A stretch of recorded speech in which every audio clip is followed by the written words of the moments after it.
Bonjour à tous. Donc, nous allons aborder la question de quelle sédation pour un patient sous ALR. Donc, on n'a pas de conflit d'intérêt. Alors, la première question qu'on peut se poser, c'est pourquoi on va faire un ALR déjà? Donc, le premier élément de réponse, c'est qu'on veut contrôler la douleur. Donc, on veut la contrôler au repos, mais aussi à la mobilisation. Et ça, quand même, bloquer les fibres nerveuses, c'est quand même ce qu'il y a de plus efficace. Le deuxième élément de réponse qu'on veut, c'est on veut faire de la RAC. On veut favoriser la réhabilitation après la chirurgie. Et on sait maintenant, le message il est clair, on va diminuer la quantité d'opioïdes qu'on va administrer à nos patients, que ce soit pendant l'opération ou après l'opération. Et ça, l'ALR, c'est aussi encore un outil indispensable, quand on peut le faire. Enfin, nos tutelles nous invitent à faire nos chirurgies en ambulatoire. On a un objectif de 80%. Et on sait que dans le cadre d'une analgésie multimodale, l'ALR va grandement nous aider à remplir ce challenge. Donc, c'est supporté par tout un tas de référentiels, je dirais, de ces 10-15 dernières années. Il n'y a pas photo là-dessus. Donc, on a vu, il faut faire un ALR, mais alors finalement, pourquoi on se pose la question de la sédation ? La réponse elle est assez claire en fait, c'est que les patients la demandent. Dans les enquêtes, là c'est un exemple, une enquête australienne sur plus de 1000 patients, plus de 2/3 des patients veulent, pour avoir une chirurgie sous ALR, une sédation. Combien de fois moi j'entends en consultation, je ne veux rien voir, rien entendre. Donc en fait, les raisons elles sont multiples, hein. Il y a l'anxiété, la peur, peur d'avoir mal pendant le bloc, peur d'avoir une chirurgie prolongée, les bruits, etc. Donc finalement, cette sédation, elle devient un facteur vraiment d'acceptation de la chirurgie sous ALR.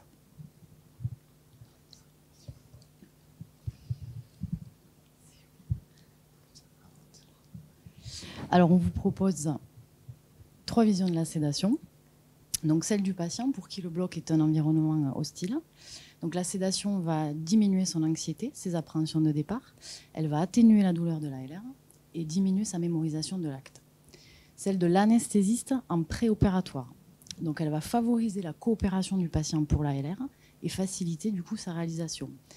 Elle va améliorer le vécu de l'ALR pour diminuer les appréhensions des futurs ALR. Et elle va préparer le patient à la chirurgie, le conditionner pour la suite de la prise en charge au bloc opératoire. Celle de l'IAD et de l'anesthésiste en péropératoire. Là aussi, elle va favoriser la coopération du patient en péro et donc faciliter l'acte chirurgical. Elle va améliorer le confort péropératoire autour d'une prise en charge environnementale. Et elle va donc favoriser un bon vécu péropératoire et donc une satisfaction du patient. Donc cette sédation, elle doit être compatible avec la sécurité du patient, ce qui implique une surveillance adaptée et l'anticipation des événements indésirables de la sédation. Donc il existe plusieurs définitions de ce qu'est la sédation. On parle de sédation analgésie et on parle aussi de sédation analgésie procédurale. Donc sédation analgésie, c'est plutôt un concept issu de la réanimation, et la sédation analgésie procédurale, un concept issu plutôt de l'anesthésie ou des services d'urgence. Donc, 2 composantes de la sédation sont définies, la composante analgésique et la composante hypnotique. Dans le cadre de l'ALR, l'ALR réduit considérablement les besoins analgésiques. Donc, c'est plutôt la composante hypnotique qui nous intéresse dans la sédation. L'ASA, la Société américaine d'anesthésie, définit la sédation comme un continuum d'état induit par les agents pharmacologiques qui va donc de l'anxiolyse jusqu'à l'anesthésie générale. Et plus on s'enfonce dans la sédation profonde, donc niveau 3-4 ici, plus on observe l'altération de la perméabilité des voies aériennes, de la ventilation spontanée et de l'hémodynamique. En 2021, un consortium international propose une définition standardisée de ce qu'est la sédation procédurale. Donc, c'est l'administration d'un ou plusieurs agents pharmacologiques pour faciliter des procédures diagnostiques ou thérapeutiques. Dans quel but ? Eh bien, de soulager l'anxiété et la douleur, tout en visant un état durant lequel, finalement, les fonctions respiratoires et l'hémodynamique sont conservées. Donc, on l'a dit tout à l'heure dans le cadre de l'ALR, la douleur est censée être prise en charge. Donc, l'objectif va plutôt être de soulager l'anxiété. Et deuxièmement, cette définition, finalement, elle clarifie la sédation légère à modérée, puisqu'ici, du coup, les réflexes des voies aériennes et l'hémodynamique sont censés être préservés. Alors, nos recommandations françaises pour la réalisation des blocs des membres, par exemple, nous indiquent qu'on peut tout à fait utiliser une sédation pour un bloc douloureux ou un patient anxieux. Finalement, Ça va concerner pas mal de patients. On peut l'utiliser aussi en cours d'intervention. On est plutôt sur une sédation préopératoire légère. On veut quelqu'un de coopérant. La mise à jour de ces recommandations, en fait, ouvre la porte quand même, dans certains cas, à une sédation plus profonde, si évidemment il y a un bénéfice pour le patient. Et il faut essayer de tracer ça dans son dossier. Du coup, différents scores font correspondre finalement à un état clinique, à un niveau de sédation. Donc, on a le score de Ramsay utilisé en réanimation, le Ramsay modifié plus adapté à l'évaluation de la sédation profonde, l'OAS qui décrit l'état d'un patient selon 4 catégories mais complexes d'utilisation, simplifié et modifié en score de MOAS qui va évaluer simplement la réactivité du patient. Bon, tous ces scores en pratique clinique sont peu utilisés, mais finalement mettent en évidence 2 gros niveaux de sédation. Donc la sédation légère à modérée avec les réflexes préservés et la sédation profonde avec les réflexes altérés. Donc en pratique, pour simplifier, bien la perte du contact verbal, c'est la sédation profonde. Et attention au risque d'événements indésirables de la sédation, qui sont du coup majorés. D'autant plus qu'avec la variabilité des comorbidités patients, le patient peut passer d'une sédation légère à une sédation profonde de manière imprévisible. D'où l'importance du monitorage. Donc les facteurs finalement qui rentrent en jeu pour le choix d'une sédation associée à une ALR, eh bien, ça va être le type d'ALR qu'a eu le patient. Depuis combien de temps a-t-elle été réalisée? Est-ce qu'il y a eu des difficultés de réalisation à l'ALR? Et si le patient a eu une sédation pendant la réalisation de l'ALR? Ensuite, on a le type de chirurgie, la durée, la position du patient opératoire et la tolérance et l'expérience de l'opérateur. Est-ce que le patient doit rester complètement immobile pendant l'acte chirurgical ou pas forcément? Les impératifs structuraux, le nombre de places qu'on a en SSPI. Le patient est-il en ambulatoire, en hospitalisation? Fait-il partie d'un circuit court? Doit-il remonter en chambre en brancard, en fauteuil ou debout? Les besoins du patient. A-t-il besoin d'une anxiolyse, d'une analgésie, d'une amnésie ou la combinaison des trois? Et pour finir, le terrain, les antécédents du patient, qui là aussi risquent de majorer les effets indésirables de la sédation. Alors, la question qu'on peut se poser, c'est que cette sédation, elle peut avoir une morbidité. Donc, on a des études, on a pas mal d'études dans les services d'urgence. Je vous présente celle-là. Donc, c'est quasiment 10 000 sédations, hein, 55 articles. Et ce qu'on voit, en fait, c'est qu'en première complication, on va avoir des problématiques respiratoires, de l'hypoxie notamment, de l'apnée. Donc là, c'est pour 1000 sédations, on est à peu près à 4% d'hypoxie. En deuxième lieu, on va avoir des problèmes cardiovasculaires, bradycardie, hypotension, et puis des problèmes de vomissement. Alors évidemment, c'est pas nos blocs opératoires, c'est des patients qui sont peu connus sur le plan médical, qui sont par définition pas à jeun, et puis ces sédations, elles sont pratiquées par différents types de praticiens. Alors, qu'en est-il finalement dans nos blocs opératoires? On a quand même des données.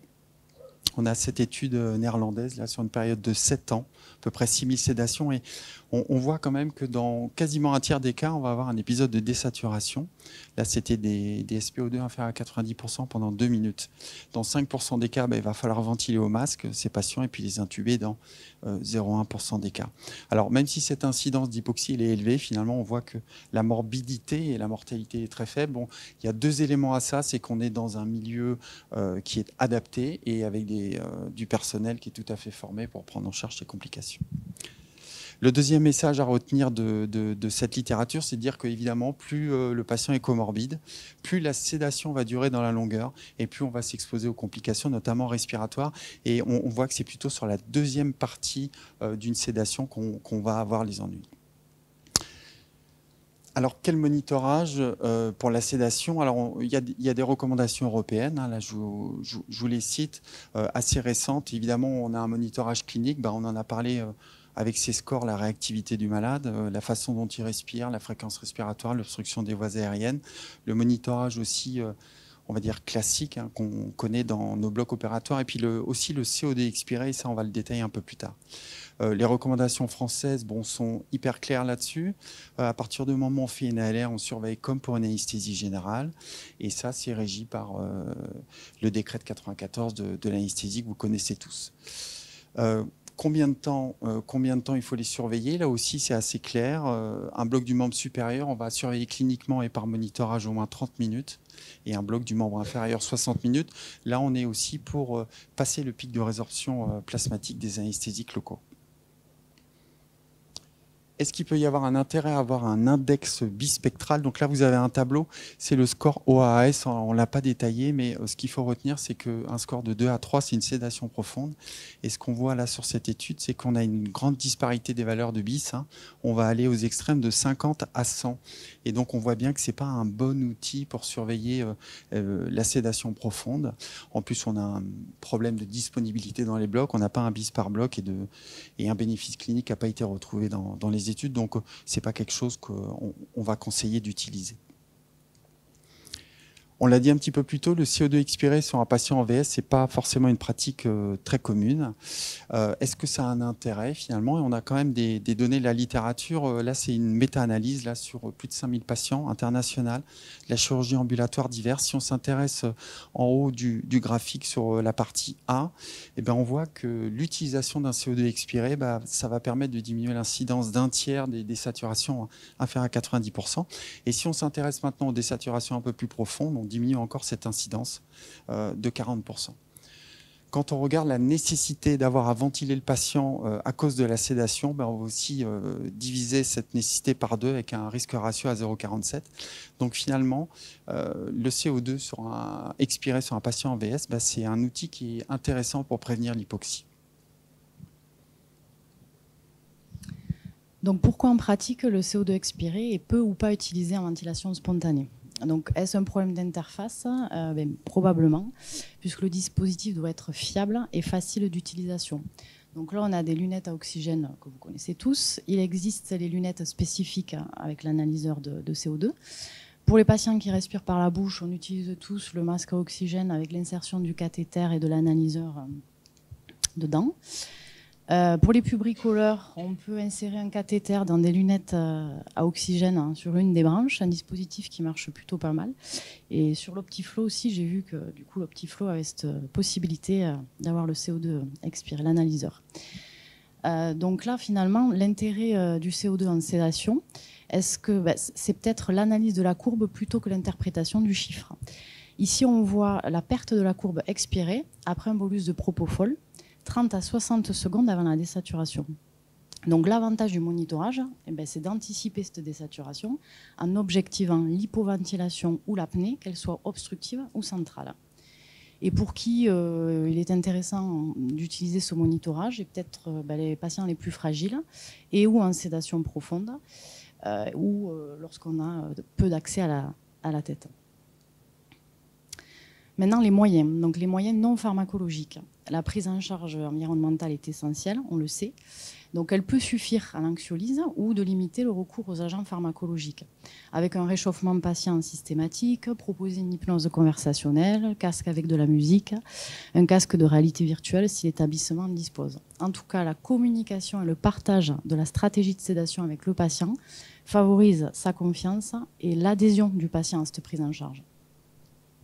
Les moyens pharmacologiques, donc il est difficile de proposer un schéma posologique précis, mais on va vous parler de quelques molécules utilisées en pratique. Donc l'idée, c'est pas de vous faire une liste exhaustive des médicaments, mais juste de rappeler deux, trois choses que vous connaissez sûrement déjà. Donc le midazolam, évidemment, benzodiazépine connu. En noir, je vous ai mis les posologies qu'on retrouve dans la littérature, et en bleu, plutôt ce qu'on fait nous. On va utiliser ce médicament pour l'anxiolyse essentiellement, pour son effet amnésiant. L'effet sédatif, finalement, à petite dose, il est pas très important. Alors, on connaît tous les effets respiratoires délétères de cette molécule, surtout sur certains terrains, des durées d'action qui sont aussi variables, et puis des effets confusiogènes potentiels. L'autre molécule qui est intéressante, c'est la kétamine. Là, on l'utilise vraiment à microdose, de l'ordre de 10 mg pour un adulte de 70 kg. Alors, il a l'intérêt de préserver les fonctions respiratoires, d'avoir une tolérance hémodynamique qui est très bonne. On a finalement, en pratique, assez peu de tachycardie à ces doses-là. Et surtout, il a une propriété d'analgésie de surface qui est extrêmement intéressante, notamment quand on réalise les ALR. Voilà, les effets psychodysleptiques à ces doses-là, et quand on l'associe à du midazolam, du propofol, en pratique, on ne les rencontre pas. Le propofol, donc voilà, là on va plutôt l'utiliser encore une fois à vraiment des petites doses, 0,5 mg kg. On va chercher un effet sédatif rapide, une bonne qualité de réveil. La problématique, c'est plutôt la douleur à l'injection quand on fait 30 mg de propofol sur une veine de petit calibre sur le dos de la main. Bah, ça peut créer des douleurs. C'est un peu contre-productif quand on veut un peu détendre son malade. Pas le nouveau venu, mais voilà, la dexmédétomidine, le Dexdor, c'est une molécule qui est vraiment intéressante pour la sédation. Ça entraîne un sommeil quasi, on va dire, physiologique. Il a surtout l'intérêt d'avoir aucun effet respiratoire. La problématique, elle est plutôt sur le manque de souplesse d'utilisation, notamment sur les actes courts. On va mettre quand même pas mal de temps à avoir une efficacité et sur une durée quand même qui est pas négligeable, avec des séjours parfois qui peuvent être prolongés en SSPI. Il faut absolument éviter, ça a été détaillé plus avant, de l'utiliser sur certains terrains, notamment sur les terrains à risque de bradycardie, de BAV ou sur des problématiques d'hypotension. Les morphiniques, là je vous ai mis le sulfentanyl, bah, finalement, nous en pratique on l'utilise assez peu. Je dirais plutôt vraiment en rescue et à petite dose. Quand on regarde les recommandations européennes, finalement, il est assez peu conseillé, tout simplement parce qu'il va grandement majorer les effets respiratoires des hypnotiques. Et donc, on va assez facilement se retrouver avec quelqu'un en apnée ou en hypoventilation. Un petit mot d'un nouveau venu fin d'année, là, le Rémimazolam. Donc, c'est un mélange de midazolam et de rémifentanyl. Ils sont bons quand même, ces labos. Donc c'est une benzo classique, récepteur GABA. Il a surtout l'immense intérêt d'avoir un effet un peu on-off, avec un délai d'action rapide et un retour à la conscience inférieur à 10 minutes. C'est un produit qui est commercialisé notamment aux États-Unis. Donc je vous passe la posologie, ça on verra quand on pourra l'utiliser. C'est une benzo classique qui va être antagonisable. Alors il y a quelques réactions d'anaphylaxie qui sont décrites dans la littérature, parce qu'il contient des dextrans. Donc on verra un peu en fonction du coût. On peut bien sûr imaginer que ça ne sera pas le même coût que le midazolam, mais ça sera peut-être intéressant quand même dans notre pratique, notamment sur certains terrains. Alors pour résumer un peu schématiquement, c'est quoi finalement? Est-ce qu'on pourra avoir des stratégies en fonction du terrain du patient?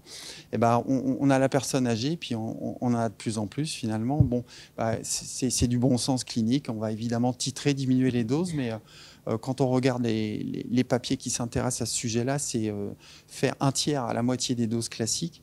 On va évidemment les surveiller. Nous, à titre personnel, je vous ai mis en bleu, mais on a un peu deux stratégies classiques. Plutôt du propofol, on va éviter les benzodiazépines, on va utiliser des petites doses de kétamine, ou on va faire une stratégie Dexdor. Ça, on va vous montrer ça un peu plus tard. Le terrain respiratoire, ça a déjà été dit précédemment, mais le Dexdor, c'est vraiment une bonne molécule pour ce type de terrain. Évidemment, si la personne a de l'apnée du sommeil appareillée, bah, c'est une bonne idée de lui mettre sa VNI en paire opératoire. Et puis, il faut aussi, de temps en temps, savoir soit pas faire de sédation du tout. Ça, il faut le rappeler. Alors, le topo, c'est sur la sédation, donc on en parle, hein, mais il ne faut pas oublier ça, ou carrément partir sur l'AG. Je veux dire, il y a un moment, il faut arrêter de bricoler. Et il y a des fois, c'est vraiment pas possible, quoi, hein. Enfin, le cardiaque, alors c'est très vaste, hein. Bon, c'est un peu schématique, hein, je vous l'ai dit. On peut faire un peu ce qu'on veut. Évidemment, on va titrer et puis on va quand même éviter le Dexdor. Là, on va se retrouver quand même dans les ennuis. C'est une molécule qui va durer l'action va durer bien 1 à 2 heures. Donc, si on a fait le mauvais choix, on va le regretter longtemps. Donc on a parlé de situation idéale où la LR couvre les besoins d'analgésie, mais bien évidemment qu'il peut y avoir des échecs d'ALR. Donc le message, c'est tester la LR avant de rentrer en salle pour adapter la stratégie péropératoire, qu'elle soit avec le type de sédation, un bloc de complément ou une anesthésie générale. Donc le moyen le plus simple, c'est le test au froid sur les zones sensitives nécessaires à la chirurgie.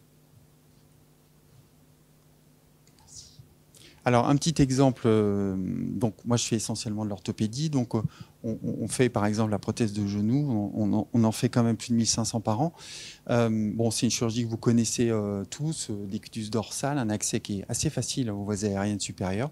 Ça dure, allez, grosso modo 1 heure. Nous, on a une stratégie d'anesthésie qui est un peu particulière. On va faire un quadribloc chirurgical et analgésique, donc un bloc fémoral, obturateur sciatique et cutané latéral de cuisse. Et on y associe une sédation en péropératoire. C'est quand même un univers assez bruyant. Et on a 2 stratégies classiques, la stratégie propofol-kétamine et la stratégie Dexdor. Donc ici, sur la photo, vous avez plutôt la première version avec du propofol. Là, on voit à 20 cc/h, un casque sur les oreilles pour de la musique. Donc le chirurgien travaille. Là, je ne sais pas si vous voyez, mais le patient, il ouvre un petit œil. Donc on est plutôt sur une sédation relativement légère. On a une problématique avec cette prise en charge, c'est l'impaction de l'implant fémoral qui va entraîner des douleurs sur la hanche. Donc ça, c'est quelque chose qu'on a pris l'habitude d'anticiper. On va faire une petite dose de kétamine, par exemple, 1 minute avant, et puis on va prévenir le patient, lui dire, écoutez, monsieur, ça va taper. Et puis ça se passe bien. Si le chirurgien ne passe pas 10 minutes à taper sur le fémur, ça va tout seul. La deuxième stratégie qu'on a, c'est une stratégie avec le Dexdor, justement. Donc là, on vous a fait une petite vidéo d'un patient donc, qui dort un peu paisiblement, tranquillement. Il est opéré sur robot. Et la spécificité, finalement, de cette molécule, c'est que c'est des patients qui sont facilement réveillables et qui ont une lucidité assez dingue et qui vont se rendormir tout aussitôt dès qu'on arrête de les sédater. Évidemment, comme je vous l'ai dit, il n'y a pas d'effet dépresseur respiratoire quand ils sont utilisés seuls. Hein, j'insiste sur ce point-là. À partir du moment où on va rajouter des trucs, on n'est plus dans ce cadre-là, mais c'est vraiment, pour nous, bien utile et on s'en sert quotidiennement. Donc, deuxième exemple, l'arthroscopie d'épaule. Pareil, plus de 500 par an à Medipol. Dans les impératifs chirurgicaux, la position varie en fonction de l'opérateur. Donc là, on voit une position des cubitus latéral qui est assez anxiogène, mais qui ne favorise pas forcément l'obstruction des voies aériennes. Alors que la position demi-assise, elle est peut-être un peu moins anxiogène, mais favorise beaucoup plus l'obstruction des voies aériennes, d'autant plus quand elle est associée, comme on le voit là, à l'obésité ou l'apnée du sommeil. L'accès aux voies aériennes de manière générale est difficile. La durée est entre 30 et 60 minutes et on a un impératif de contrôle tensionnel. Donc la stratégie d'anesthésie, là, ça va être le bloc interscalinique associé au bloc cervical superficiel, associé à un soft point ou une anesthésie locale faite par le chirurgien au niveau de l'insertion des trocars postérieurs de l'arthroscopie. Donc ce bloc chirurgical complet implique la paralysie quasi systématique du nerf phrénique et de temps en temps celle du récurrent. On peut proposer une sédation aussi à cette ALR avec 2 choix, donc protocole kétamine propofol associé à de la clonidine qui nous intéresse pas mal dans le contrôle tensionnel, ou le protocole Dexdor qui peut être pas mal dans cette situation-là du patient à l'écran. Voilà, pareil, comme on l'a dit tout à l'heure, on n'hésite pas à convertir ou à associer une anesthésie générale si les impératifs nous l'imposent. Un petit mot sur la réalité virtuelle, puisque la qualité et l'autonomie de l'appareillage a bien évolué. Donc maintenant, il existe des systèmes de batteries interchangeables que l'on peut utiliser pendant l'immersion du patient. Donc les principes, l'immersion et la distraction du patient dans un monde qui se choisit. Certains modules proposent l'induction hypnotique. Les avantages, ça va être de diminuer l'anxiété péropératoire du patient, de limiter le recours aux agents pharmacologiques. Et si le patient adhère à ce dispositif dès le début de la prise en charge, il y a une bonne satisfaction péropératoire du patient. Et bien évidemment, l'inconvénient du coût et de la disponibilité dans les établissements. Et pour finir, donc pour conclure, on peut dire que la sédation est un facteur d'acceptation de la chirurgie sous ALR. Elle doit s'inscrire dans une stratégie médico-chirurgicale partagée, la communication plus. Elle implique une approche personnalisée, le bon produit pour le bon patient. Et il faut savoir changer de plan d'anesthésie, donc savoir renoncer à la sédation s'il n'est pas nécessaire, ou au contraire convertir ou faire une anesthésie générale en plus de l'ALR. Merci beaucoup.